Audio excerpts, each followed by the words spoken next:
Bismillahirrahmanirrahim. I'm Dr. Mohibullah Wazir, and we were discussing the brachium or arm. Look over here, the muscles of the brachium are completely covered by the deep fascia.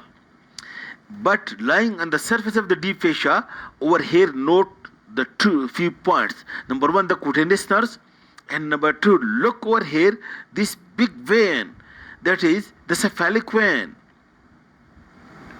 which lies then in the deltopectoral groove. When you split it, over here you will find the cephalic vein. I have shown it in the dissection. And then on the medial side, you can see the basilic vein.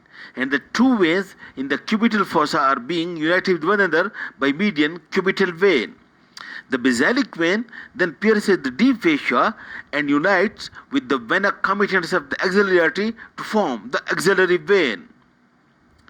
Okay, then when you remove the deep fascia from the surface of the muscles, then first of all you will see over here this big muscle which is very clear cut over here. This is the biceps brachii. The biceps brachii, as its name indicate, it is having two heads. Number one is the short head of the biceps. Look, these two heads. This is short head of the biceps and this is long head of the biceps. The short head of the biceps, you can see it originate from the tip of the coracoid process along with coracobrachialis.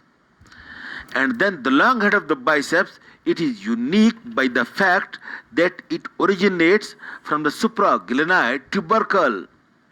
And then this long head of the bicep is again unique by the fact that it passes through the capsule of the shoulder joint. That is, it is this. Look, make it clear, this one. That is intracapsular or intra-articular. And over here it is enclosed in the synovial sheath. This long head of the biceps, it is intracapsular or the articular, but it doesn't lie between the articulating surfaces. That is, one articulating surface is the glenoid cavity and another is the head of the humerus. It doesn't lie between the two, but it lies over here superficial to it. It lies intra-articular but does not lie between the articulating surfaces. That's why it is not being crushed. Then it comes out of the capsule enclosed in the synovial sheath, and then both these heads descend downward and lie side by side with one another but loosely connected with one another by connective tissue. And just above the elbow, the two heads then merge with one another to form one muscle. And at the elbow, it makes a very strong tendon which is called a tendon of the biceps. And the tendon of the biceps, you can feel it very easily when you flex your forearm at the elbow. The tendon stand out and you can feel it very easily. Rather, it is landmark for the brachial artery because the brachial artery lies just medial to it. And while you want to take the blood pressure, then you feel the tendon and put stethoscope just medial to it. Your stethoscope will be at the brachial artery. Now what happens? Note the point over here. That is important.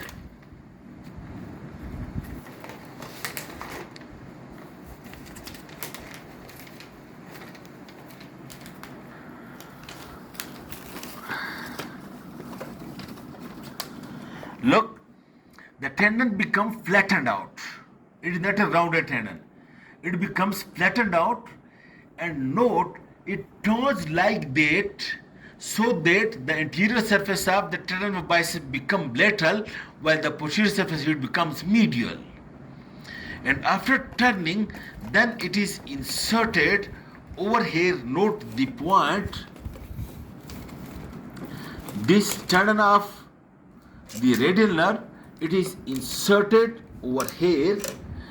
Tendon of the biceps, it is inserted over here. Look, that is the radial tuberosity. It is having this anterior smooth part and this posterior rough part. The tendon of the bicep is being inserted into this posterior rough part of the radial tuberosity. While the tendon, when lying over here lies a small bursa that separates the tendon from the smooth part of the radial tuberosity.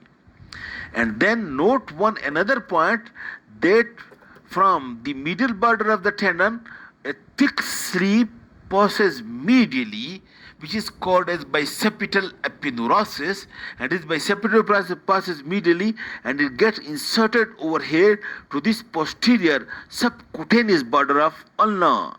In this way, the biceps is having two insertion. Number one, to the posterior part of the radial tuberosity, and number two, to this posterior subcutaneous border of ulna. This you can feel the bicepital apinerosis comes over here. Now look, this also over here. Look, this is the flayed tendon of the biceps, which is attached to the radial tuberosity, and this is the bicepital apinerosis, which passes medially to be attached to this posterior subcutaneous border of ulna. Okay. Now, the biceps muscle, look, the long head lies anterior to the shoulder joint. Then the tendon of the bicep lies anterior to the elbow joint. And then the bicepital apinerosis passes medially to be attached to the posterior subcutaneous border of ulna. Keeping in view, as it lies anterior to the shoulder joint, to the elbow joint, so this is a strong flexor of the elbow. And number two, the tendon lies anterior and superior to the shoulder joint, so it is a weak flexor of the shoulder, and then it supports the shoulder joint from the superior side.